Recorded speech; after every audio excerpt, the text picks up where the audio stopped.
The United States has ordered an immediate and indefinite halt to all immigration processing for Afghan nationals, with officials citing the need for a comprehensive review of existing security and vetting procedures. The move pauses visa applications, asylum claims, and all other immigration pathways for Afghans until the assessment is completed.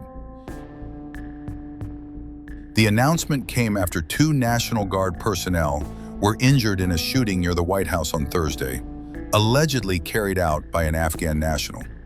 In a statement, authorities said the protection of the homeland and the safety of the American public remains the government's singular focus and mission.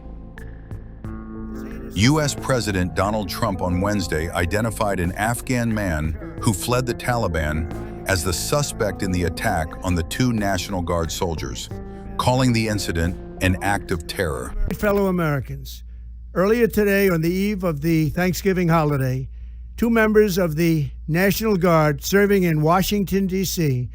were shot at point-blank range in a monstrous ambush-style attack just steps away from the White House. They had been deputized as part of the most successful public safety and national security mission in the history of our nation's capital, the D.C. Safe and Beautiful Task Force, which has achieved an unprecedented reduction in violent crime and crimes of all type. This heinous assault was an act of evil, an act of hatred, and an act of terror. It was a crime against our entire nation. It was a crime against humanity. The hearts of all Americans tonight are with those 2 members of the West Virginia National Guard and their families. The love of our entire country is pouring out for them, and we are lifting them up in our prayers. As we are filled with anguish and grief for those who were shot, we're also filled with righteous anger and ferocious resolve. As President of the United States, I am determined to ensure that the animal who perpetrated this atrocity pays the steepest possible price. I can report tonight that based on the best available information, the Department of Homeland Security is confident that the suspect in custody is a foreigner who entered our country from Afghanistan, a hellhole on earth. He was flown in by the Biden administration in September 2021 on those infamous flights that everybody was talking about. Nobody knew who was coming in. Nobody knew anything about it. His status was extended under legislation signed by President Biden, a disastrous president, the worst in the history of our country. This attack underscores the single greatest national security threat facing our nation. The last administration let in 20 million unknown and unvetted foreigners from all over the world, from places that you don't want to even know about. No country can tolerate such a risk to our very survival. An example is Minnesota, where hundreds of thousands of Somalians are ripping off our country and ripping apart that once great state.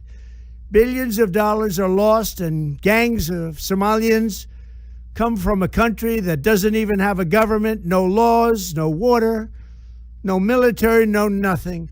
As their representatives in our country preach to us about our Constitution and how our country is no good.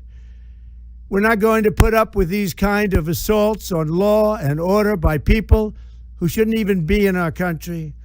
We must now re-examine every single alien who has entered our country from Afghanistan under Biden, and we must take all necessary measures to ensure the removal of any alien from any country who does not belong here or add benefit to our country. If they can't love our country, we don't want them.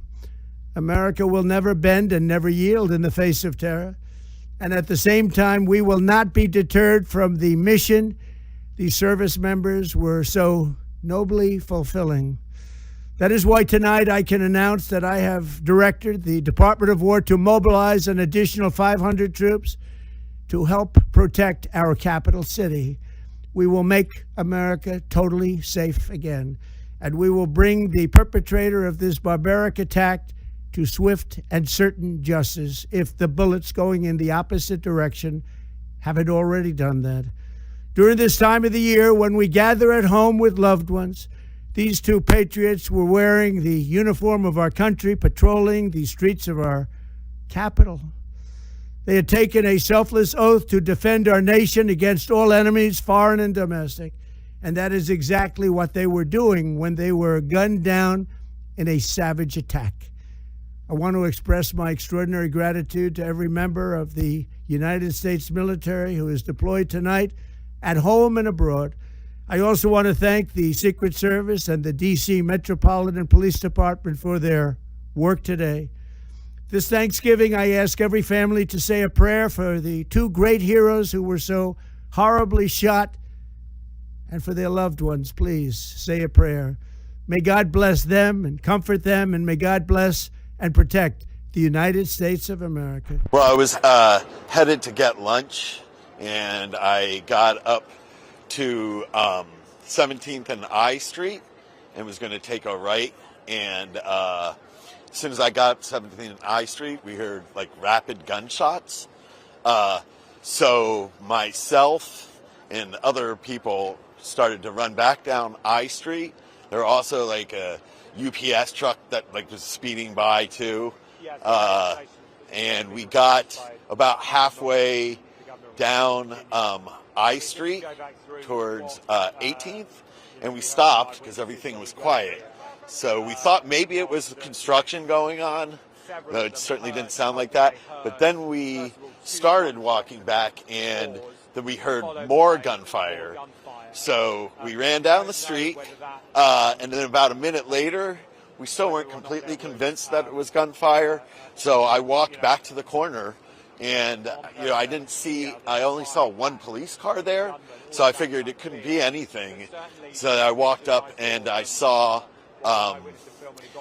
they had a person pinned on the ground yelling at him to stay down, and there was broken glass in the bus stop, and then they moved, like it was some sort of construction vehicle or something along those lines, and they moved the vehicle, and that's when we saw two National Guards on the ground, and one they were trying to resuscitate.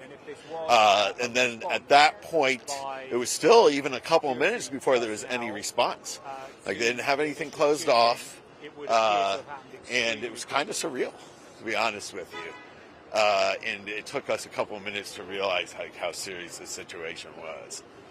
Not really, didn't see blood. I think it was a little bit too far for that being across the street. However, we did hear them like working on somebody, and like they were doing chest compressions on one of the National Guard men. And then there was another one that was on the ground that looked like he was a little bit closer to the suspect. I mean, it was probably like 3 minutes or so before a couple showed up here and there. And then, probably 3 or 4 minutes before like there was even a major response. Then a lot of people started coming. The EMTs came, and it's pretty much how it happened. Well, I mean, I feel terrible for the National Guardmen. I mean, they were ordered to be here. They didn't ask for anything like this. And I'm sure a lot of them would rather not be here to begin with. And, I did see a couple of guardsmen hugging each other that were very, very upset. And, it's hard to see that.